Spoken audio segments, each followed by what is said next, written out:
Hello friends, আমি চলেছি নতুন ব্লগের সাথে। আশা করি তোমরা সবাই খুব ভালো আছো আর আমিও ভালো আছি। আজকে চলে এসেছি একটা নতুন ব্লগের সাথে। আজ আমি সকাল সকাল উঠে রান্না বসিয়ে দিয়েছিলাম। তারপর ব্রাশ করেছি। আমি বেশিরভাগ ঘুম ঘুম চোখে উঠে রান্নাটা বসিয়ে দিই, তারপর ব্রাশ করি। তো ওদিকে রান্নাটা বসিয়ে দিই, একটু রোদ উঠিয়ে আমি বের করে দিয়েছিলাম আচারগুলোকে বাইরে রোদে। তো স্নান করে রান্না হয়ে যাওয়ার পর স্নান করে ঠাকুর প্রণাম করে আর আচারগুলোকে পুড়ে রেখে দিয়েছিলাম আমার ডিউটি যাওয়ার আগে, কারণ যেহেতু ইভিনিং ডিউটি আর বোন মৌমিতা ওরা প্রত্যেকেই ঘুমিয়ে গেছিলো। তো জল বৃষ্টির তখন ঠিক নেই কখন চলে আসে, তাই ওগুলো তুলে দিয়েছি বৃষ্টিতে ভিজে যাবে বলে।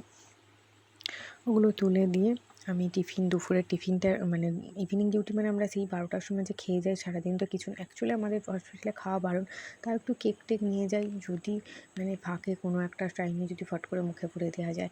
তো ডেলি হয়ে ওঠে না, কিন্তু কখনো ফাঁকা থাকলে খেয়ে নিই।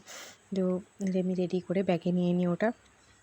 ব্যাগে নিয়ে নেওয়ার পর এদিকে দুপুরের খাবার খেয়ে আজকে সেইভাবে আমাদের এই সপ্তাহে বাজার করা হয়নি। তো তার জন্যই আমাদের ডিম আলু ঝোল, সয়াবিন আলু তরকারি, ডিমের তরকারি এইসবই হচ্ছে টুকটাক। সয়াবিন আলু তরকারি আর ডিম ভাজা হয়েছিল। আর রাতেরবেলায় রুটি নিয়ে এসেছিলো পূজা আর বোন মিলে, তো রাতেরবেলায় রুটি খেয়েছিলাম। আমি রেডি হয়ে গেছি। আর এইদিকে সবাই দেখতে পাচ্ছ আমাদের রুমে সবাই ঘুমোচ্ছে, সব নাইট করে এসছে। এদের রোস্টারটা প্রায় আমাদের রুমে বেশিরভাগ সবার রোস্টারই প্রায় এক।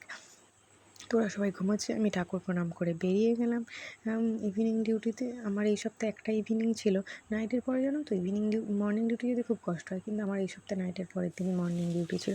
তো যাই হোক, সেকেন্ড দিন ইভিনিং ডিউটি ছিল, তো একটা ইভিনিং ছিল আর একটাই ক্লাস ছিল আমার।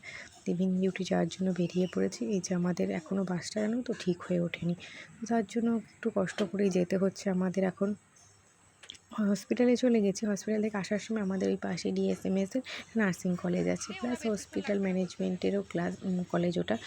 তো ওইখানে ওদের অনুষ্ঠান হচ্ছে, ফেয়ারওয়েল ফ্রেশার্স পার্টি হচ্ছে, মেবি ফ্রেশার্স বা ফেয়ারওয়েল কিছু একটা পার্টি হচ্ছে। তো তার জন্য ওখানে প্রচুর গান বাজছিল, তো আমরা হসপিটাল থেকে ওদের ওই এত সুন্দর গান শুনতে পাচ্ছিলাম। এদিকে এসে বাজার করে নিয়েছিল সুনন্দা, শিল্পা আর শিল্পারা। আমরা এসেছিলাম এখানে জামা কাপড় মানে হ্যান্ডমেড জিনিসের মেলা বসেছিলো আর জামা কাপড়ের মেলা বসেছে। তো ওখানে এসে জামা কাপড় তো সেইভাবে আমাদের পছন্দ হলো না।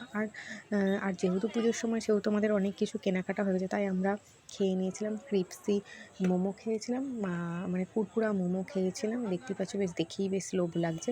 এই কুরকুরা মোমো আর চিকেন স্যাটে খেয়েছিলাম আমি, সুনন্দা, শিল্পা আর প্রীতি মিলে।